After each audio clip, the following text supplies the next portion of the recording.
Hello दोस्तों, कैसे हैं आप लोग। उम्मीद करते हैं कि अच्छे होंगे।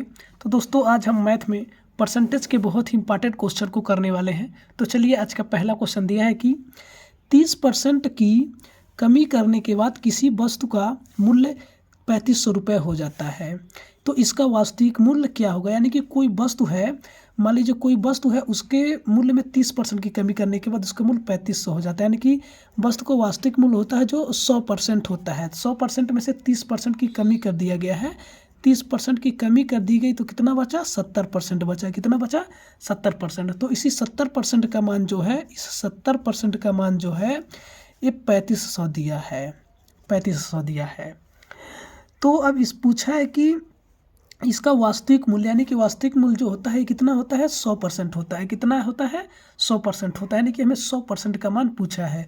अगर हमें 100% का मान पूछा है तो हम लिखेंगे पहले 3500 गुणे करेंगे। यहाँ 100% का मान पूछा है ना, तो 100 कर देंगे बटे अब जितने का मान दिया है, यानी कि 3500 है। 3500 कितने का मान है, 3500 70% का मान है, तो हम यहाँ 70 लिख देंगे। अब इस एक जीरो से हम जो है एक जीरो काट देंगे।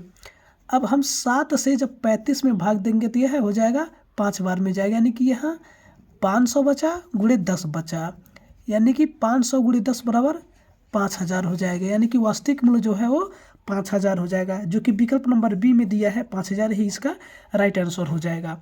और अगर यहाँ 70% का मान 3500 दिया, अगर 30% का मान पूछता तो यहाँ 100 की जगह पे 30 लिख देते। यानी कि जिसका मान पूछा होता है, जिसका मान पूछता है उससे गुणा करते हैं, और जिसका मान दिया रहता है उससे हम क्या करते हैं, उससे भाग देते हैं। तो यहाँ 100% का मान पूछा है, इसलिए 100 से गुणा करेंगे, और 70% का मान दिया है 70 से भाग देंगे। को काटने के बाद 5000 है, यानी कि इसका वास्तविक मूल्य 5000 है, जो कि विकल्प नंबर बी इसका राइट आंसर हो जाएगा। और अगला क्वेश्चन दिया हुआ है कि पिछले वर्ष एक इलेक्ट्रिक बाइक का मूल्य 1,25,000 था। इस वर्ष इसके मूल्य में 30% की कमी आई। यानी कि इस वर्ष इसके मूल्य में कितने परसेंट की कमी आई, 30% की कमी आई। तो इस वर्ष इलेक्ट्रिक बाइक का मूल्य क्या होगा। यानी कि इसका जो कमी होने के बाद इस वर्ष इसका मतलब कि इसका मूल्य क्या होगा। यानी कि पूरा जो वास्तविक मूल्य था ये 100% होता है, 100% होता है। तो 100% का मान नहीं पूछा है, 100% का मान दिया है हमें 1,25,000 दिया है। तो 30% की कमी आई है। कितने की कमी आई है, 30% की कमी आई है। 30% की अगर यहाँ कमी आ गई है, 30% की कमी आई है, तो यहाँ बचा कितना, 70% बचा है। 70% का मान हमें पूछा है। तो जिसका मान पूछा है उससे हम क्या करेंगे, उससे हम गुणा करेंगे। तो यानी कि 70% बराबर लिखेंगे पहले 1,25,000 गुणे कितने का मान पूछा है, 70 का, तो यहाँ हम 70 करेंगे बटे 1,25,000 कितने का मान है, 1,25,000 जो है 100 का मान है। कितने का मान है, 100 का मान है, तो हम 100 से क्या करेंगे, भाग देंगे। अब इस 2 जीरो से 2 जीरो कैंसिल कर देंगे। अब यहाँ बचा 1250 गुणे 70।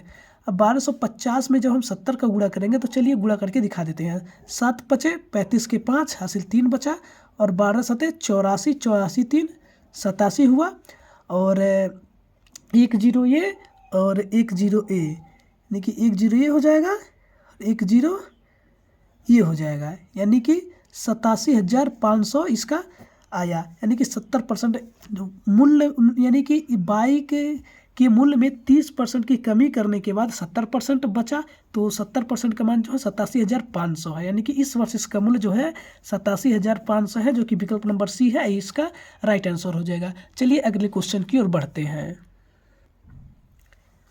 क्वेश्चन दिया है 3 नंबर की, एक कार को 5 लाख में बेचा जाता है। कितने में बेचा जाता है, 5 लाख में बेचा जाता है, जो कार के मूल्य से 20% कम है।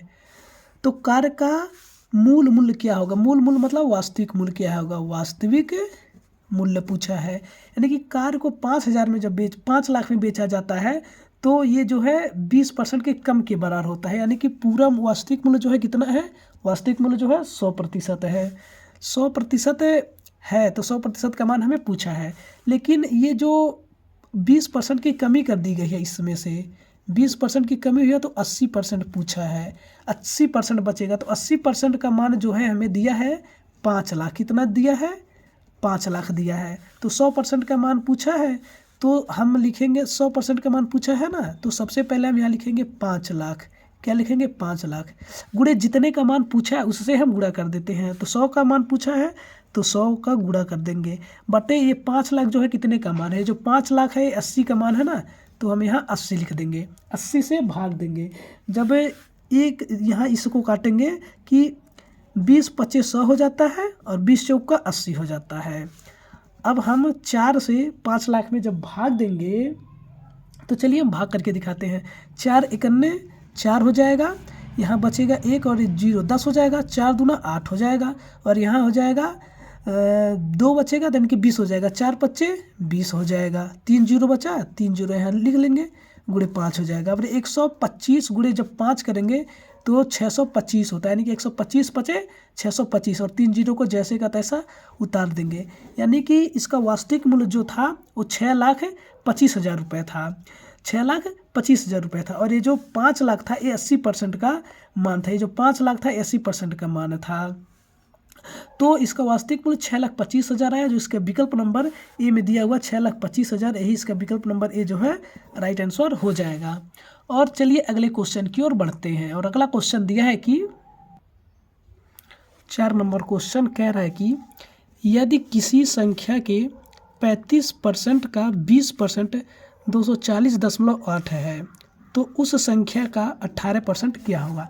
तो चलिए इस क्वेश्चन को पूछें। कह रहे कि यदि किसी संख्या, माना वो संख्या क्या है? यक्स है, यानी कि यक्स के मतलब गुणा 35%, यानी कि 35/100 हो जाएगा, का माने गुणा हो जाएगा, और 20% मतलब 20/100 जो दिया है 240.8 दे दिया है। अब इनको आपस में हम काटेंगे, 20 पचे 100 हो जाएगा और 5 सते 35 हो जाएगा, यानी कि यक्स गुणे 7/100 गुणे 100 बराबर 240.8 दिया है। अब यक्स बराबर ले आएंगे तो यहाँ इसका गुणा हो जाएगा, इसका गुणा इसमें 100 हो जाएगा। जब 240.8 में 100 का गुणा करेंगे तो यह 224,08 0 हो जाएगा बटे 7 हो जाएगा। अब जो हम इसमें भाग देंगे तो 7 त्रिक 21 हो जाएगा, यहाँ 3 बचा 30 हो जाएगा, 7 चौक 28 हो जाएगा और यहाँ 2 हो जाएगा, यानी कि 28, 7 चौक 28 और 0 बचा 0 हो जाएगा। यानी एक्स का मान जो है 3440 हो जाएगा। उस संख्या का 18%, यानी कि यक्स का 18% हमें बताना है। तो यक्स का 18% बताने के लिए हम लिखेंगे यक्स का मतलब गुणा, मतलब यक्स बराबर लिख लेंगे, यक्स बराबर 3440 दिया है, गुणे कर लेंगे 18/100 कर लेंगे। 1 0 से 1 0 काट दिया और 1 0 से 1 0 जब हम काटेंगे और 10 से इसमें भाग देंगे 34.4 गुणे 18 हो जाएगा।